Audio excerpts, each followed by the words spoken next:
Hey everybody, this is the Platinum Knight here with another Double First Impressions video, and today's Double First Impressions is Ghostbusters, Frozen Empire, and Godzilla and Kong the New Empire.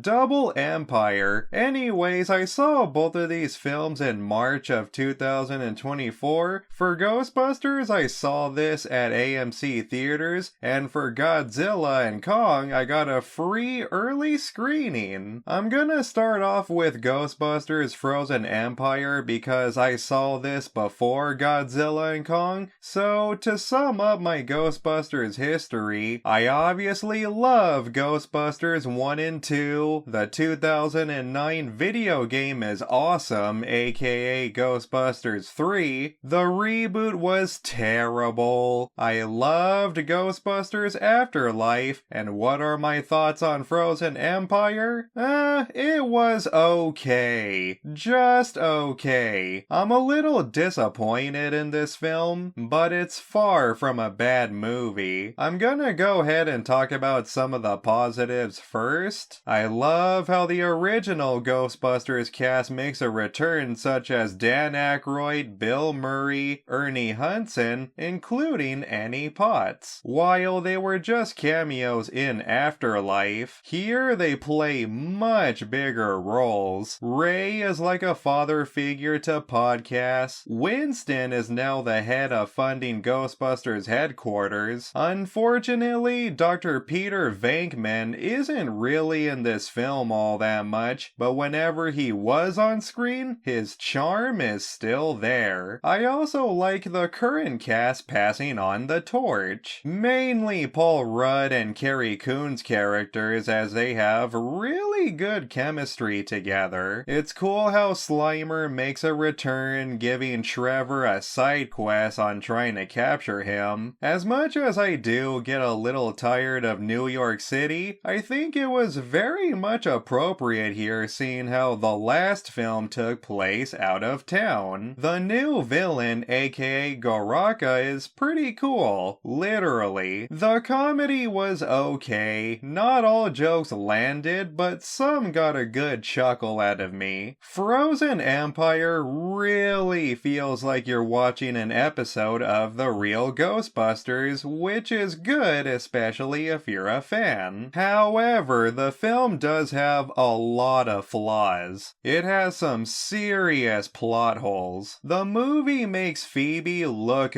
bad. I'm gonna try not to spoil anything here, but let's just say she gets tricked. But it was something that was very easily avoidable. She is supposed to be smart, that was established in the previous film. But here they decided to do the exact opposite of her, and I don't really understand why. Yes, she does redeem herself at the end, but still. And how did Goraka know about the ghost girl? I even liked some of the new characters like Firemaster. You can just tell Kamal was having a lot of fun on set. It was also nice seeing William Atherton return to play as Walter Peck, but this time as mayor. Who voted for him? I don't know. Most of the good stuff happens at the end, especially the ultimate reunion. Ghostbusters Frozen Empire may not be the best film in the series and a downgrade from Afterlife, but it's still okay. It's serviceable at best. It's no secret that Ernie Hudson really doesn't want to let this series go. He is very passionate about Ghostbusters and wants it to become a cinematic universe just as much as Sony. But hey, as long as these movies are good enough or better, I'll try to keep watching. Hopefully the next installment is even more ambitious.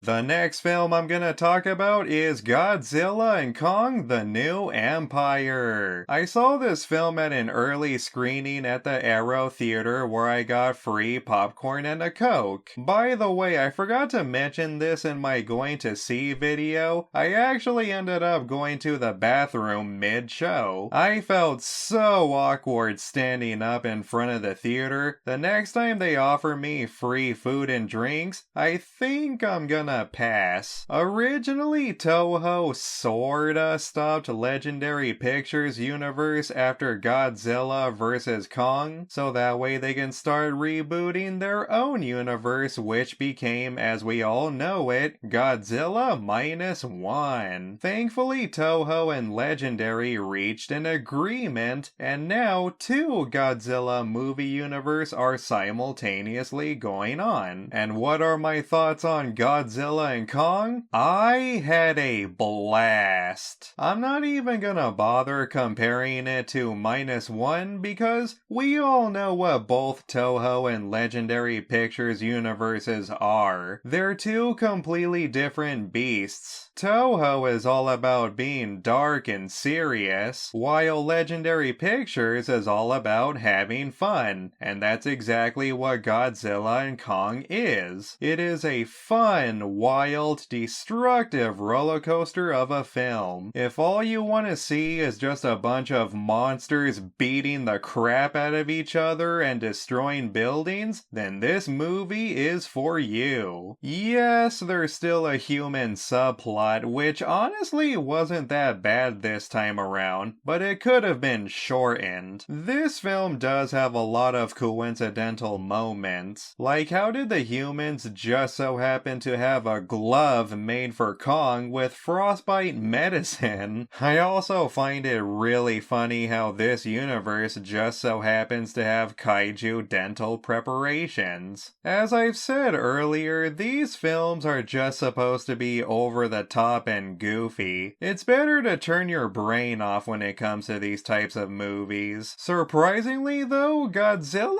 really isn't in the film all that much. This is pretty much King Kong's movie and learning about his species. I also like how he adopts a son. Don't tell me they were not inspired by fatherly video games like God of War or The Last of Us. On a side note, I actually watched Apple TV's Monarch Legacy of Monsters to hype us up for the film. Me and my uncle watched it together and we were so entertained that originally we planned to only watch 2 episodes on the first day, but we ended up watching 6 episodes instead. The show is pretty much the origin of Godzilla for the Legendary Pictures universe. I also really like how both Kurt and Wade Russell playing the same character, a father and son portraying a young and old version. That is pretty cool, especially seeing how I'm a Kurt Russell fan, and I can't wait what Wade Russell does next. It took us 3 days for us to finish this show. It could have taken us 2 days, but on day 2, we ironically had to go see Ghostbusters: Frozen Empire. It's a good show and I do recommend it. Now I can't wait for Monarch Season 2. Anyways, Godzilla and Kong is a fun action movie. It dominated the box office, making $561 million.